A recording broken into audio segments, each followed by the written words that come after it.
TikTok থেকে যারা এসেছেন তাদের স্বাগতম। আপনি ভিডিওটা দেখছেন, তার মানে আপনি নিজের পরিচয় নিজে করতে চান। দেখুন, ছাত্র অবস্থায় ব্যবসা মানেই যে দোকান নিয়ে বসতে হবে তা নয়। আজকের দিনে মেধা আর সময় হলো সবচেয়ে বড় পুঁজি। চলুন কথা বলি এমন 3টি আইডিয়া নিয়ে যা আপনার পড়াশোনার ক্ষতি করবে না। Idea 1, customised gift sourcing. কেন এটি সেরা? এখন মানুষ ইউনিক গিফট পছন্দ করে, যেমন নাম লেখা কলম, কাঠের ডায়েরি বা কাস্টমাইজড মগ। কিভাবে করবেন?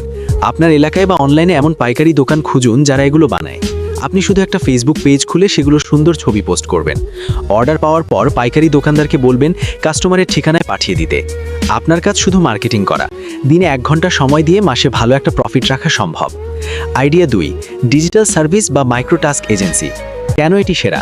অনেক ছোট ব্যবসায়ী আছে যাদের ফেসবুক পেজের জন্য পোস্ট ডিজাইন করতে হয় বা ক্যাপশন লিখতে হয়। কিভাবে করবেন?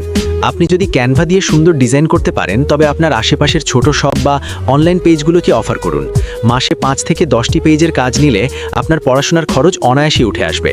এটা কোনো চাকরি নয়, এটা আপনার ছোট একটা service business. Idea 3, old books and notes reselling. কেন এটি সেরা? এটা সবচেয়ে বাস্তবসম্মত। প্রতি বছর হাজার হাজার ছাত্র নতুন ক্লাসে ওঠে আর পুরনো বই কেজি দরে বিক্রি করে দেয়।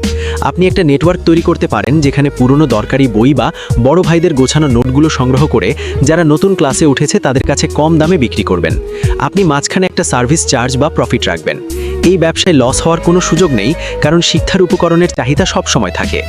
এই 3টি কাজের কোনোটাতেই আপনার 5-6 ঘন্টা সময় লাগবে না। দিনে মাত্র 2 ঘন্টা ফোকাস করলেই হবে। মনে রাখবেন, আজকের ছোট শুরুটাই আপনাকে ভবিষ্যতে বড় উদ্যোক্তা বানাবে। ভিডিওটা ভালো লাগলে সাবস্ক্রাইব করে সাথে থাকবেন।